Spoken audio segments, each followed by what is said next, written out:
कार्यक्रमाचे अध्यक्ष महोदय आणि इथे जमलेले माझे बालमित्र मैत्रिणी, मी पुष्परत्न आनंद आयरे.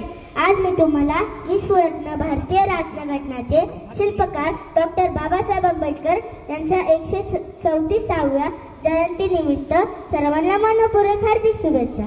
हरवलेल्या समाजाचे मार्गदर्शक म्हणजे डॉक्टर बाबासाहेब आंबेडकर. देशाभिमानाचे सर ते रक्त म्हणजे डॉक्टर बाबासाहेब आंबेडकर.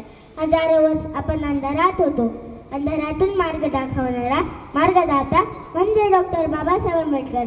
यांचा जन्म 14 एप्रिल 1891 साली मध्य प्रदेश महू या गावी झाला. खूप अभ्यास करून त्यांनी आपल्या देशाला एक मार्ग दाखवला. तो मार्ग म्हणजे भारतीय राज्यघटना देऊन दाखवली. म्हणून घटनेच्या पहिल्या पानावर गाजतंय माझ्या भीमाचं नाव. उधळली कोटुकुरे भीमा, भीमा तुझ्या जन्मामरे. धन्यवाद.